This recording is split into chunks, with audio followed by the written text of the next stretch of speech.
Hi everyone, and welcome to week 1.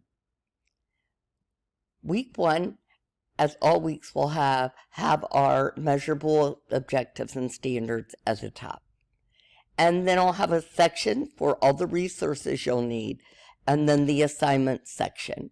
Remember, within the assignment section, I'm asking, not because it's going to make a difference to me, to hurt anything I'm doing, but because it will be beneficial to you, that you do the assignments in order so that you'll have every bit of information you'll need by the time you get down to your lesson plan section or other assignments that will fall there toward the end of the order.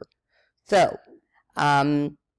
I just made the instructor video, or making the instructor video now. I also did a welcome video for you, so you'll see that's hidden. The week 1 assignments are right here. And in the welcome video, we talked about those as well. And those, I'm asking you to watch the video, the instructor introduction and the week 1 videos, to look at your classmates' videos if they're available to you. I'm not sure about that setting. If they're not showing up, you won't have to do that. And to look at the what to do first in creating a welcoming ELL classroom environment, and the video on how to write measurable objectives. It's a great video.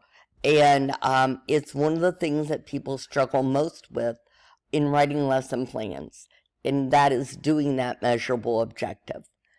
And then I'm asking you to read the documents. These are all in the resource section on measurable verbs, and read the introduction and chapter 1 sections of our text, Literacy Essentials for English Language Learners. Our assignments: discussion forum, Wednesday initial, Saturday 1 response, lesson plan due on Saturday, and I am asking this week only one other assignment due during the week, is that introduce yourself video. So that's it for the assignments for week 1. And I'm not going to go through and open up every little thing for you, but I am going to open up this particular one about how to write measurable objectives. So I've given you a written explanation there, and I have also given you a YouTube video, as I mentioned earlier. I have the sound off here, so let me turn that back on for you. I think I have it down. You're not really going to need the sound right now anyway, because we're not going to stay on it. So I'm not going to worry about that. We're just going to get out of that there. But it's really nice the way they explain how to make your learning objectives measurable. For example, if you said,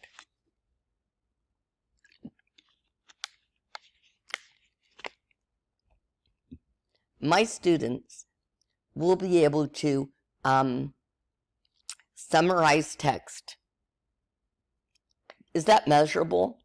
No. There's no word in there that makes it measurable. The measurable verbs will help you. They're giving you examples in the video. Students will develop an appreciation for Renaissance art. It's not measurable. We have to make them measurable. They're going to give you an example, and they're using the CABD formula: condition, actor, behavior, degree. So if I was using the same example I told you earlier, I might say that given 4 out of 5 texts or paragraphs, or however you want to word it, my students will be able to accurately, if I give 5 texts, my students will accurately be able to summarize with 80% accuracy. That makes it measurable. That's where that statistic comes in. So we're going to get out of that now. And you'll notice it has the MVNU lesson template here. I have that hidden. The reason I have that hidden is to save you from pulling up the wrong one, because we'll be using this one, this ELL Language Learners rubric and lesson plan. You can type right into this, and that would be my suggestion after you've done the first week, or you can type into it and just submit it, but just have week 1 done on week 2, and so on. It doesn't make any difference to me how you do it, as long as you do the weeks that are due. But I want to point out a couple of very important things. I want to point out that even though there are no points asked for you up here for your name, the date, grade, the period, the school, and the subject, you must have those in.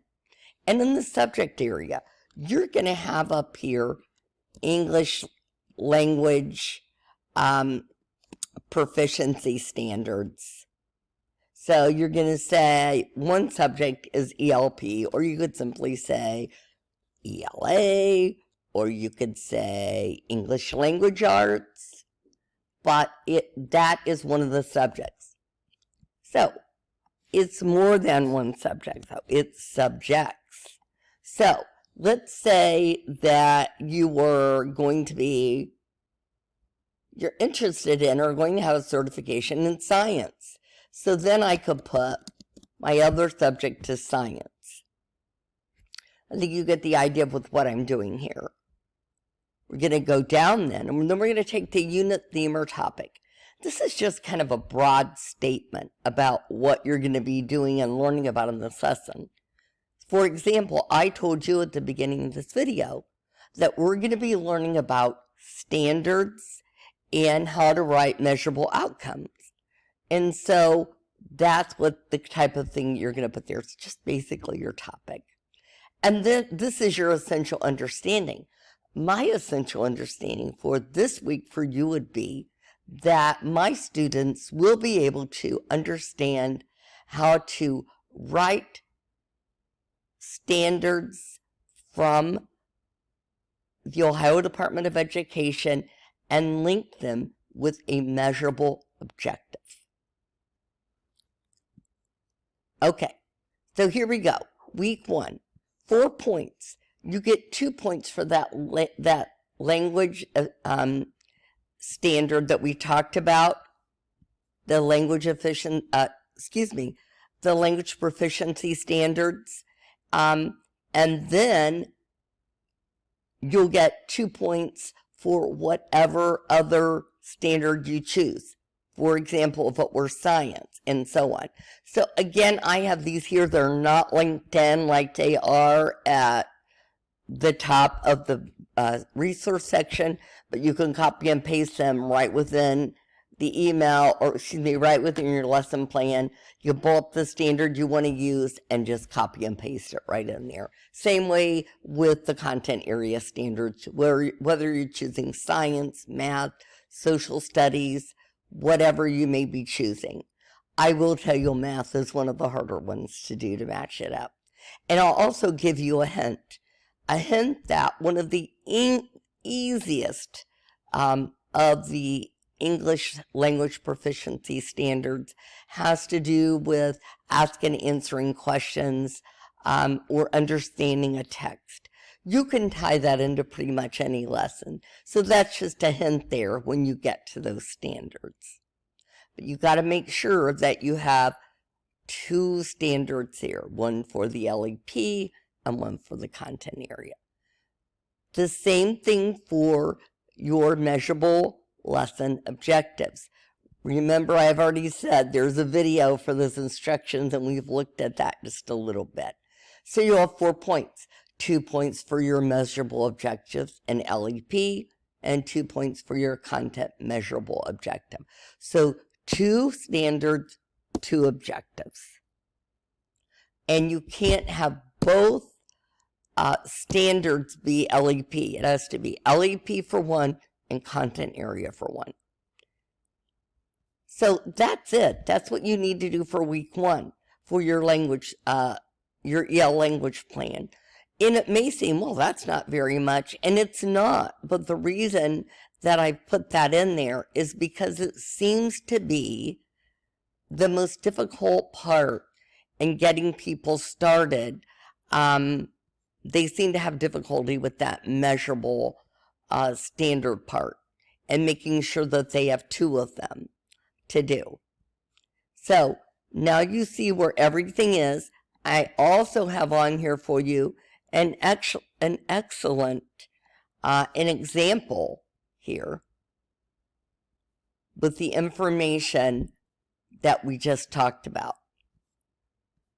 Here is their topic, their essential understanding. Here is their Ohio Language Proficiency Standard. And they did kindergarten, so you'll see they have K1, Standard 5, and then they list it.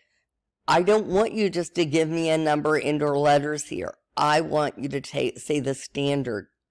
It's not going to be acceptable within your school district just to have something coded with your numbers. We can't expect our administrators to go look up every standard that we have down. The same thing, this person's doing life science, and they're doing the topic of physical and behavioral traits of living things. One other thing I'll mention to you, when you're looking at standards, by the time you get up to third grade, they call them content statements. So don't get thrown when you go to the link where it might say a content statement for the content area or the content standards. It won't just necessarily say, here is the life science standard. It will say probably, and that depends on your grade level, this is your content standard for life science. And you'll notice then she has her measurable objectives written down. Students will be able to answer questions related to living and non-living things with a 90% accuracy. That's the LEP one. And the content. Given a pile of living and non-living objects, the students will sort them into two different piles with 100% accuracy. Notice these percentages are the measure of the actual objective. Without those, if she had written, students will be able to answer questions related to living and non-living things, it's not measurable. So I'm not going to go any further into that, but I want you to understand I've had a lot of people that seem to get stuck on the lesson plans in the past, and they tend to forget that this is there for them. And it's a wonderful lesson that is a blueprint for what you need to do. I highly encourage you to have it up every week as you work. So here's our discussion forum for week 1.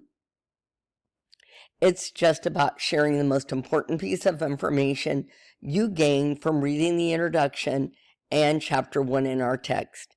And remember that the discussion forum is going to be right there for you to use. This discussion forum, since we only have one response that you have to do as opposed to 2, is worth 10 points.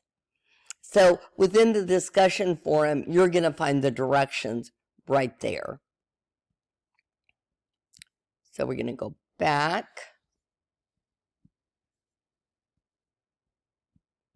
And the next part is that lesson plan for week 1. So you'll notice I have got kind of everything in there. Like I said, you can, this isn't going to have all the information like the example in there when you get to it. But it'll have either the first week or the whole lesson plan there. And it's really up to you how you do it. You can copy and paste them together. You can use the example with the rubric. You can do it however way you want. There is no right or wrong way to do this. So I think that's everything for week 1. I remain available for any questions you might have. Please don't hesitate to ask. And even though I've checked every link extensively over and over again, undoubtedly something will be wrong in the end. So it always happens at some point in the course. A link doesn't work or something didn't get loaded in properly. So don't hesitate to contact me and let me know. Just email me as you need to. You'll also be getting an email from me welcoming you to the course with a link to the welcome video. So I hope and look forward to having you, and just hope that you get a lot out of this course. It has so much to offer you that help you in differentiation, and our EL population is growing at a rapid, just a really rapid pace. So this will be a real good course that will help you with your teacher toolkit. Thanks, and I look forward to working with you.